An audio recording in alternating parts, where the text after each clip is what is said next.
Mistake number 1। ठीक 12 बजे Titanic ने अपने पहले सफ़र का आगाज़ कर दिया और साथ ही टाइटैनिक की गलतियां नज़र आना शुरू हो गईं।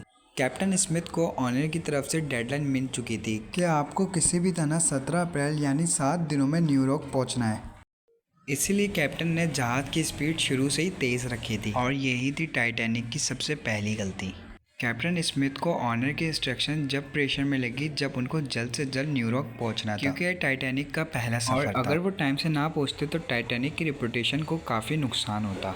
हालांकि गाड़ी हो या जहाज़ हो, उनमें ऑपरेटिंग सिस्टम होते हैं जिनमें स्पीड लिमिट भी दी गई होती है और टाइटैनिक की वो शुरू से ही वाइब्रेट कर रही थी।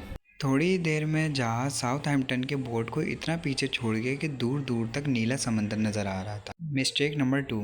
टाइटैनिक को चलते हुए 3 दिन हो चुके थे। फ्रांस और आयरलैंड के थोड़ी देर के स्टॉप के अलावा टाइटैनिक पिछले 72 घंटों से लगातार चले जा रहा था। ये 14 अप्रैल 1912 की शाम थी। समंदर पर हर जगह खामोशी और धुंध छाई हुई थी, जिसकी वजह से देखना भी मुश्किल हो गया था।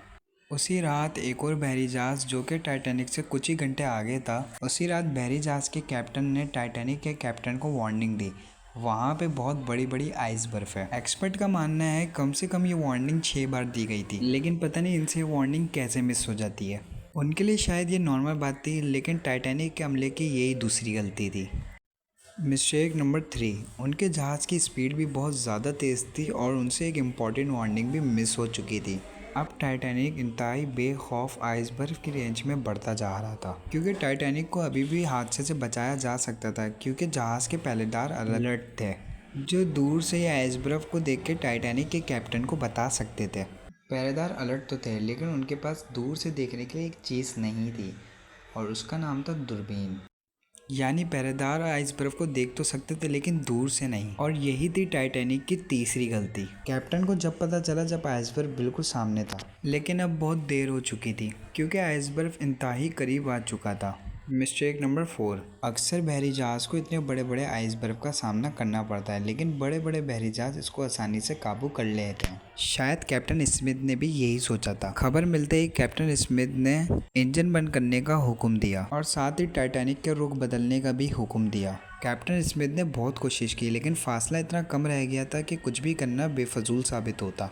आइस बर्फ टाइटैनिक के सेंटर से टकरा चुका था, लेकिन टाइटैनिक के बचने की अभी भी काफ़ी उम्मीदें थी कि शायद आइस बर्फ टाइटैनिक की बॉडी को नुकसान ना पहुंचाए, लेकिन होता उल्टा ही है। उल्टा टाइटैनिक की बॉडी निचले हिस्से से फट जाती है। Mistake number 5। टाइटैनिक की टक्कर एक बहुत बड़े बर्फ़ के पत्थर से हुई थी और अब जहाज़ के निचले हिस्से में पानी बढ़ना शुरू हो चुका था। इस दर्दनाक वाक़ये ने पूरे पैसेंजर को डरा के रख दिया था, लेकिन अभी भी टाइटैनिक के बचने की उम्मीद बाकी थी। टाइटैनिक को कुछ इस तरीके से डिज़ाइन किया गया था जैसे निचले हिस्से में अगर उसके 3 कंपाउंड भर जाते हैं तो चौथे कंपाउंड में पानी नहीं भरेगा, लेकिन उसके चौथे कंपाउंड में भी पानी भर चुका था और अब मामला हाथ से निकल चुका था। टाइटैनिक आहिस्ता आहिस्ता ओशन में डूबता जा रहा था। Mistake number 6। अफरा तफरी का आलम था और सबको अपनी जान प्यारी थी और सब जान बचाने की कोशिश कर रहे थे।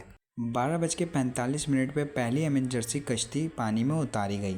अफरा तफरी के आलम में पूरा कश्तियों को भरा बगैर ही उतार दिया गया। इसमें सबसे पहले फर्स्ट क्लास के लोग डाले गए थे, यानी जो अमीर थे उनको पहले बिठाया गया था।